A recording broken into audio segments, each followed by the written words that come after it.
Welcome back to கிரிப்பல்ஸ். இப்போ RCB versus RR review பார்க்க போறோம்.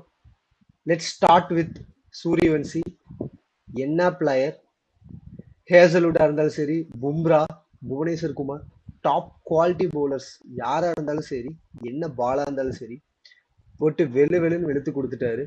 அதுவும் 300 strike rate, 78 run off 26 balls. 2 பாலுக்கு ஒரு சிக்ஸ் அடிச்சது கணக்கு. 300 ஸ்ட்ரைக் ரேட்னா வெறும் 4 பால் 5 பால் ஆடல. 78 ரன் 26 பால்ல. Let's start with Vaibhav Suryavanshi. Your thoughts? சூப்பரா ஆடினான்டா. மீன்வேல் சொன்ன மாதிரிதான். பும்ராவா இருந்தாலும் சரி, ஏசுருட் இருந்தாலும் சரி, புவனேஸ்வர் இருந்தாலும் சரி, அந்த நேம் அவன் நேமே பார்க்கல. ஜஸ்ட் பாலை பார்க்கறான், ஹிட் பண்றான், சிக்ஸ் போகுது, நல்ல ஷாட்ஸ் ட்ரை பண்றான். Yes, full potential. சீரியஸா சொல்லணும்னா இந்தியாவுக்கு ஒரு ஃபியூச்சர் ஹோப்னா சூரியவன்சி. எக்ஸாக்ட்லி. நீ சொன்ன மாதிரி அவன் நேமே பார்க்கல. பால் ஸ்லாட்ல இருந்தா இவ்வளோ அடிப்பேன். லென்த் பால் இருந்தாலும் நான் சிங்கிள்லாம் ஆட மாட்டேன். லென்த் பாலையும் பிக்கப் பண்ணி அடிக்கிறான். அது ஹேசல்வுட் சூப்பரா இன்னைக்கு போட்டான். அது ஜெய்ஸ்வால் விக்கெட் எடுக்கும்போது ஒரு ஸ்லோயர் பால் மாதிரி கையில லோட் பண்ணிட்டு வந்துட்டு கிராஸ் டீம்ல டக்குன்னு எரிஞ்சனால அது ரியாக்ட் பண்ண முடியாம ஜெய்ஸ்வால் அவுட் ஆனா. ஏன்னா அதே பால சூரியவன்சிக்கு போடும்போது ஃபிளிக்கு ஜஸ்ட் அன்பிலீவபிள். அவனுக்கு உண்மையாலுமே 15 வயசா இல்ல எப்படி இந்த மாதிரி எல்லாம் ஆடுறான்னு எனக்கு தெரியல. பிரபாகரன், நீ சொல்லு சூரியவன்சியை பத்தி, அவனோட இன்னிங்ஸ். சூரியவன்சி என்ன ஆட்டிங் பவுலர்ஸ் என்ன தப்பு பண்ணிட்டாங்கன்னா அவரை ஆட வச்சுட்டாங்க. ஸ்டார்டிங்ல அவருக்கு பவுன்சர்ஸ் இல்லைன்னா ஸ்லோவர் ரன் போட்டிருந்தோம்னா அவங்க தப்பிச்சிருக்கலாம். ஸ்டார்டிங்ல அதை தப்பு பண்ணிட்டாங்க ஃபர்ஸ்ட் 2 ஓவர்லயே. அவன் எப்படி போட்டாலும் அடிப்பான்டா. இல்ல பிரபா, நீ நல்லா பாத்தியான்னு தெரியல. புவனேஸ்வர் குமார் 2-3 பவுன்சர் போட்டான். அதையும் பிக்கப் பண்ணி அடிச்சிட்டான். ஸ்லோயர் பாலும் போட்டாலும் அதை அப்படியே ஸ்ட்ரைட்ல உருட்டி அடிக்கிறதும், கவர்ஸ்ல உருட்டி அப்படி இப்படின்னு அடிச்சு 4 தான் அடிச்சான். அவனுக்கு வீக்னஸ் என்னன்னே தெரியல. அவனே அவுட் ஆனதான் உண்டுன்னு நினைக்கிறேன். எனக்கு தெரிஞ்சு ஹேண்ட் ஃபிளிக் இருக்கு பாத்தியா, பயங்கரமா இருக்கு. அது 15 இயர்ஸ்ல அந்த ரிஸ்ட், விராட் கோலிக்கு தான் நான் ரிஸ்ட் செமையா இருந்து பாத்திருக்கேன். அந்த விராட் கோலி லென்த் பால புடிங்கி ரிஸ்ட் ஃபிளிக் அடிப்பான். ஆனா இவரு லைட்டா கால்ல போட்டா இப்படி நம்பர் அந்த அபிநந்தன் பால் ஜஸ்ட் அன்பிலீவபிள். அது மட்டும் இல்லாம கொஞ்சம் விட்டிருந்தா 30 பால் செஞ்சுரி கெயிலோட ரெக்கார்டும் பீட் பண்ணியிருப்பான். எனக்கு தெரிஞ்சு இந்த சீசன் முடியறதுக்குள்ள பீட் பண்ணிடுவான்னு நினைக்கிறேன். சரி, ஓகே. ஃபர்ஸ்ட் எடுத்ததையும் ஆர்சிபியோட பவர் பிளே பேட்டிங் பார்ப்போம். ஃபர்ஸ்ட் பால் வந்ததையும் ஒரு சர்ப்ரைஸ் பவுன்சர். அது சால்ட்டே யாருமே கெஸ் பண்ணிருக்க மாட்டோம். சரியான பால். அந்த பிச்சுக்கும் அது எப்படி ரியாக்ட் ஆச்சு, சரியான பால். அது யாராலும் பிக் பண்ணிருக்க முடியாது. அது நம்ம அந்த விக்கெட் அவர் ஃபார்ம் இல்ல, ஒரு நாள் அடிக்க முடியலன்னு சொல்ல, அது அவரால் யாருமே கெஸ் பண்ண முடியல. நல்ல ஒரு பவுன்ஸா இருந்துச்சு. கரெக்ட் தான். அதுவும் இல்லாம அதுக்கப்புறம் படிக்கல் ஒரு மொமெண்டம் கொடுத்து 2-3 பவுண்டரி எடுத்துட்டு போனனால ஆர்சிபிக்கு பவர் பிளேல 3 ஓவர் அப்பவே 50 கிட்ட போனாங்க. அதுக்கப்புறம் படிக்கல் தேவையில்லாத ஷாட் ஆடி அவுட் ஆனாரு. அது ஹெட்மேயர் ஃபீல்ட்ல பாத்தீங்கன்னா இன்னைக்கு 2-3 நல்ல கேட்ச் எடுத்து கொடுத்தாரு. அதே ஒரு குரூஷியலா இருந்துச்சு. நம்ம ஆல்ரெடி பேசின மாதிரி எனக்கு தெரிஞ்ச இந்த மேட்ச் ஆர்சிபி ஏர்லி விக்கெட் விட போறாங்கன்னு நான் சொன்னேன். அதே மாதிரி ஏர்லி விக்கெட் விட்டாங்க. விராட் கோலி சூப்பரா ஆடிட்டு இருந்தாரு. ஒரு கூகுளியே பிக் பண்ண முடியல. கூகுளியே பிக் பண்ணாம அவுட் ஆயிட்டாரு. ஆனாலும் அவர் ஒரு நல்ல இன்னிங்ஸ், அவரோட ரோலை பிளே பண்ணிட்டு போயிட்டாரு. அதுக்கப்புறம் வந்த பிளேயர்ஸ் தான் கொஞ்சம் இடையில சொதப்பிட்டாங்க. Especially Krunal Pandya. Runs on board இருந்துச்சு. அவங்களுக்கு தேவை பார்ட்னர்ஷிப். தேவையில்லாம ஒரு 2-3 டாட் பால் ஆடி ரொட்டேட் பண்ணாம இறங்கி ட்ரை பண்ணி அவுட் ஆயிட்டாரு. அந்த சைடு ரஜத் பட்டிதார் காமா கரெக்டா கேம் எடுத்துட்டு போனாரு. அதுக்கப்புறம் குர்னால் பாண்டியாக்கு அப்புறம் வந்த ஜிதேஷ் சர்மா, டிம் டேவிட்டும் 1-2 4 அடிச்சிருந்தாலும் இன்னும் கொஞ்சம் எடுத்துட்டு போயிருக்கணும் கேமு. அவரும் அவுட் ஆனாரு. அதுக்கப்புறம் வந்த ரொமாரியோ சப்போர்ட் நல்லா தான் பார்ட்னர்ஷிப் கொடுத்துட்டு வந்தாரு. தேவையில்லாத அவரும் ஷார்ட் ஆடி அவுட் ஆயிட்டாரு. இல்லைன்னா அந்த இம்பாக்ட் சப்பே யூஸ் பண்ண தேவையில்லை. அந்த இம்பாக்ட் சப்பே ஒரு குரூஷியலா இருந்துச்சு. ஏன்னா சுயா சர்மா பதிலா எடுத்துட்டு வந்தாங்க.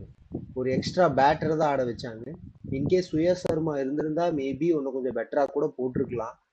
ஆர்சிபி செகண்ட் இன்னிங்ஸ்ல கூட கம்பேக் கொடுக்குற மாதிரி இருந்துச்சு. 2-3 விக்கெட் எடுத்து. அப்ப பாத்தீங்கன்னா ஒரு சுயா சர்மா ஒரு மாதிரி ஒரு நல்ல ஒரு பியூர் பவுலர் போட்டிருந்தா மேபி ஒன்று கொஞ்சம் டைட்டா எடுத்துட்டு போயிருக்கலாம். இல்லைனாலும் எண்ட்ல கம்ஃபர்டபுளா ஜெயிச்சிருப்பாங்க. எனக்கு ஆர்சிபியோட பேட்டிங்ல பாத்தீங்கன்னா குருணால் பாண்டியா கொண்டு வந்து ஒரு பார்ட்னர்ஷிப்க்கு ஒரு லெஃப்ட் ஹேண்டு கூட்டு வந்து ஓகே. பட் அந்த டைம் வந்து ஜிதேஷ் சர்மா வந்திருந்தா கூட மேபி கொஞ்சம் ஒரு டைம் எடுத்திருக்கலாம். அந்த இயர்லி விக்கெட்ஸ் விழுந்த அந்த ப்ரெஷர், அந்த குருணால் பாண்டியா விக்கெட் விழுந்த ப்ரெஷர், இயர்லி விக்கெட்ஸ் நிறைய போனால ஒரு ப்ரெஷர்ல அடிக்க போய் அவுட் ஆனாருன்னு தெரியல. மேபி கொஞ்சம் அந்த இடத்துல வந்து குருணால் பாண்டியா விட ஜிதேஷ் சர்மா வந்ததாவே கொஞ்சம் டைம் எடுத்து கொஞ்சம் ஸ்ட்ரைக்கு ரொட்டேட் பண்ணியாச்சும் கொஞ்சம் செட்டில் ஆயிருக்கலாம், பார்ட்னர்ஷிப் டெவலப் பண்ணிருக்கலாம். அங்க ஒரு இதுல வந்து குருணால் பாண்டியாவை கொண்டு வந்ததுக்கு வந்து இன்னைக்கு வந்து ஒரு கொஸ்டின் மார்க்கா இருக்கு. நம்ம இப்ப பேசிட்டு இருக்கோம், ஒருத்தன் பாயிண்ட் வரட்டும்னு சொல்லிட்டு உட்காந்துட்டே இருக்கான். டேபிள்லயும் பாயிண்ட் வரல சிஎஸ்கேக்கு. கூகுள் மீட் இங்கேயும் பாயிண்ட் வராதாடா டே? மேட்ச் பாக்கவே இல்லையா? ஊமையாட்டு உட்காந்துட்டு இருக்க. லாஸ்ட் டைம் ஆர்சிபி என்ன தாட்ல வந்திருந்தாங்கன்னா, last time score board pressure 250 போட்டதுனால ஈஸியா வின் பண்ணிட்டாங்க. அந்த இதுல இந்த வாட்டி ஸ்கோர் அதிகமா போடலான்ட்டு எல்லாம் அக்ரெசிவா ஆட போய் தான் இந்த வாட்டி விக்கெட் வந்து ஆர்சிபி அப்படியே லூஸ் பண்ணிட்டு போயிட்டாங்க. ஏன்னா எல்லா பேட்ஸ்மேனுமே அக்ரெசிவா ஆட போகல.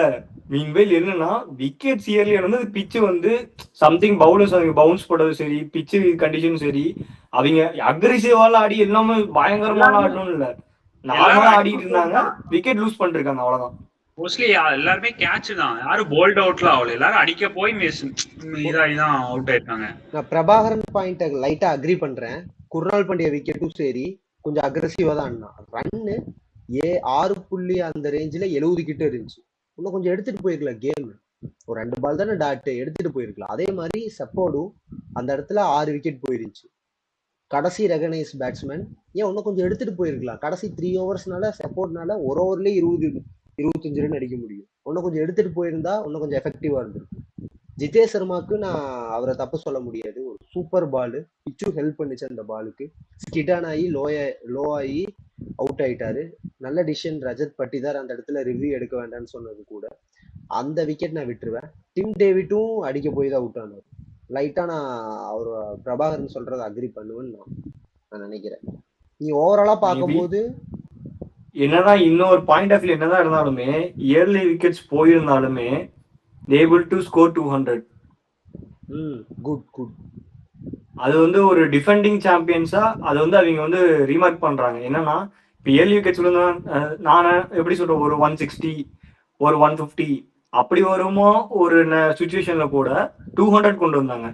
ஒரு ஷெஃபர்ட் சொன்ன மாதிரியுமே அவன் ஒரு 10 balls 22 runs அவன் அந்த மாதிரி ஆடிட்டான். ஒரு இம்பாக்ட் லைட்டா ஒரு ரன்னுக்கு தேவையான ஒரு எக்ஸ்பேக்டரா கொடுத்துட்டு போயிட்டான். கரெக்ட் தான். பிச்சு கொஞ்சம் ஹெல்ப் பண்ணுச்சு. பிச்சும் ஈஸியா தான் இருந்துச்சு பேட்டிங்க்கு. அதனால விக்கெட் போனாலும் ரன் ரேட் மெயின்டைன். ஆனா பிச்சு வந்து ஃபர்ஸ்ட் ஹாஃபோட செகண்ட் ஹாஃப்ல வந்து ஈஸியா பேட்டுக்கு வந்த மாதிரி ஃபீல் ஆச்சு.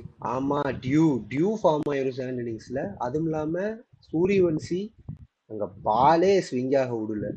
வர பால் அடிச்சுட்டு இருந்தா எப்படி ஸ்விங் ஆகும்? இல்ல சூரியவன்சியோட ஏன் பேட்டுக்கு பால் வருதுன்னா ஜுரில் அடிச்சதும் சரி, டைமிங்க்கு பால் டைமிங் கிடைக்குது. ஆனா ஃபர்ஸ்ட் ஹாஃப்ல அப்படி நான் பார்க்கல. ஒரு கொடுத்தாரு. We have to give credit to 2 players. One is Suryavanshi, another one is Jurel. நினைச்ச மாதிரி ஜடேஜா, இன்னொன்று இருக்கு ரஜத் பட்டிதார் ஸ்டேபிள் நாக். அந்த நாக் அவனும் ஸ்டாண்ட் பண்ணல, அவனும் அடிக்க போய் அவுட் ஆயிருந்தானா 200 வந்திருக்காது. கரெக்டா ஆயுஷ் பதோனி பண்ண மாதிரி இன்னைக்கு வந்து ஆஸ் அ கேப்டனா ரஜத் பட்டிதார் வந்து கொஞ்சம் கொண்டு போயிருக்காரு. ஆனா அந்த டைம் வேற வழியில அடிச்சுதான் அவனுக்காக தான் அடிச்சாரு. மீன்வேல் அவரு தான் அந்த ஸ்கோர் 200 ரீச் ஆகிறதுக்கு ஒரு ஸ்டெப்பிங் ஸ்டோனா இருந்தாரு. Okay, I accept this point. அதை விட செகண்ட் இன்னிங்ஸ்ல பாத்தீங்கன்னா இந்த ஹெட்மயர் குர்னால் பாண்டியாக்கு ஹெல்மெட் போடாம எந்த தைரியத்துல வந்தாருன்னு தெரியல. ஃபர்ஸ்ட் பாலே பவுன்சர். எனக்கு தெரிஞ்சு தப்பிச்சாருதான் சொல்லணும். அது மூஞ்சிக்கு போடல, கொஞ்சம் ஆஃப் சைடு போட்டதுனால பேட்டை வச்சாரு, கரெக்டா கையில போயிடுச்சு. அதுக்கப்புறம் வந்த பராகு ஒரு 2 பால் சிங்கிள் ஆடினாரு. அந்த மேட்ச்ல ரெண்டு ஓவர்சீஸ் பேருக்கு இந்த மாதிரி நடந்திருக்கு. சால்ட்டுக்கு ஒண்ணு, செகண்ட் ஹெட்மேருக்கு வந்து கெஸ்ஸபிள். நமக்கே தெரியும் லெஃப்ட் ஹேண்டரு டூபேக்கு அப்படிதான் போட்டார், பவுன்ஸ் தான் போக போறாரு. அழகான ஃபீல்ட் செட்டில்மெண்ட், அழகான கை கேட்ச், பிராக்டிஸ் மேட்ச் கேட்ச் மாதிரி அவர் இருந்தது. என்ன நினைச்சாருன்னா அந்த தேர்ட் மேன் திசையில யாரும் இல்ல, முன்னாடிதான் நிக்க வச்சிருக்காங்கன்னு சொல்லிட்டு அடிக்க போனாரு. அது அது ஸ்பின்னர் பவரே இல்ல. எக்ஸாக்ட்லி ஸ்பின் 120 150 தான் 15 தான் வரும். அவர் அடிக்க போயிருக்கணும், லைட் டைம் பண்ண பார்த்தாரு, கைக்கே போயிருச்சு. சரி okay, maybe next match comeback கொடுப்பாரு. அதுக்கப்புறம் வந்த பராக் அப்பயே போயிட்டாரு.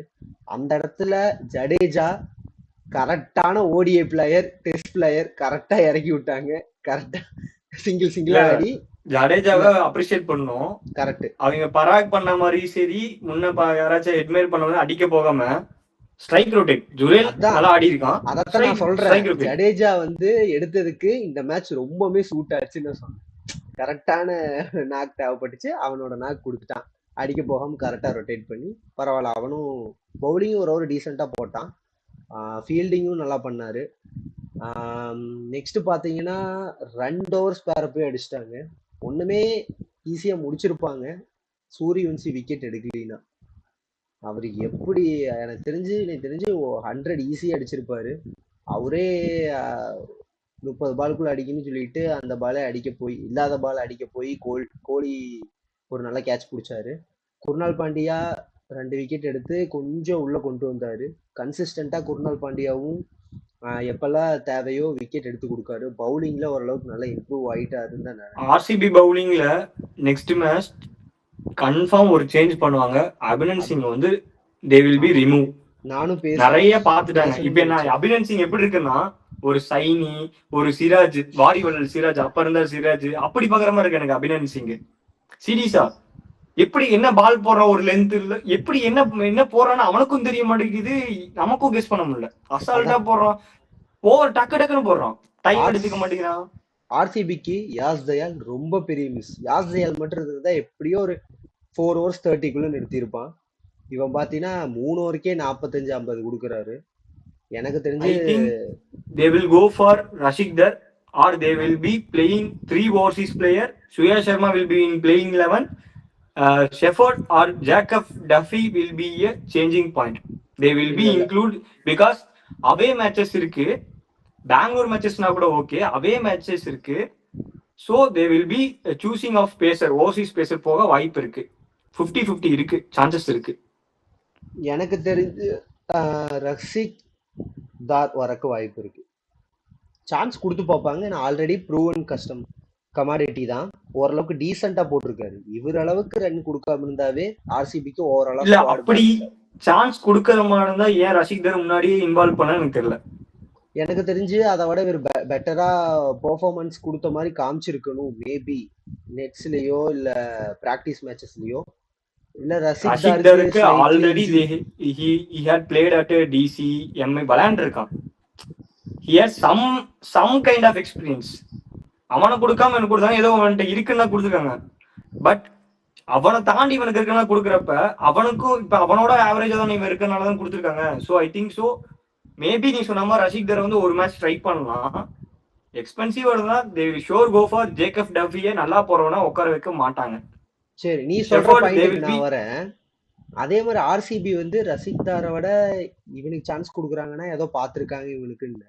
அப்படின்னா சிஎஸ்கே என்னத்த பார்த்தாங்க? கார்த்திக் சர்மாட்டையோ இல்ல பிரசாந்த் கிரிட்டையோ? எனக்கு ஒரே டவுட், 14 கோடி கொடுத்து எடுத்தாங்க. அதே ஒரு மிகப்பெரிய தப்பு தான். அது எத்தனை டைம் சொன்னாலும் அது இல்ல அது ஆக்சுவலா ரஷிக் தார் வந்து போட்டிருக்கான். அஸ் அ பவுலரா இருந்தாலுமே 6 crores எடுத்து அவனை வாங்கியிருக்காங்க. அதுவே அதிகம்னு சொல்லி இது பண்றப்ப ஒரு ஐபிஎல் மேட்ச்ல கூட விளையாடல. அதாவது இந்த லீகுக்கு ஃபர்ஸ்ட் டைம் விளையாடுற டெபியூட்டன்ட், அவருக்கு 14 crores கொஞ்சம் கொஸ்டினோட இது வந்து ஏன் இப்படி ஒரு ஐடியாவே இல்லாத மாதிரி எடுத்த மாதிரி இருக்கு. சரி okay, next match maybe RCB மும்பைல நடக்குது. அடுத்த மேட்ச் ஒரு சேஞ்சஸ் கொண்டு வருவாங்க, அத பின்னாடி maybe RCB will be changing their bowling attack. Bowling மாத்துவாங்க. பிகாஸ் இன்னைக்கு சுயாஷ் இல்லாதனால பிக் ப்ளோவா இருந்துச்சு. இம்பாக்ட் பிளேயர் வந்து சுயாஷை வச்சு மூவ் பண்ண பார்க்க மாட்டாங்க. ஸோ மீன்வைல் ஃபர்ஸ்ட் ஹாஃப்ல they are going for batting Shepherd வரைக்கும் வரலைன்னா நோ ப்ராப்ளம். இஃப் ஷெஃபர்ட் தேவைப்பட்டார்னா Shepherd will be in place because Suyash is playing 11. If not, Jacob Duffy will come in second innings. Bowling advantage. Okay, RCB first தோல்வியை அடைஞ்சிட்டாங்க. RR they are 4 out of 4 and table toppers ஆயிருக்காங்க. I think பாதி கால் எடுத்து வச்சிட்டாங்கன்னு நினைக்கிறேன் பிளே ஆஃப்க்கு. Let's talk deeper about this later. That's all about this video. Thank you for watching. Subscribe for more.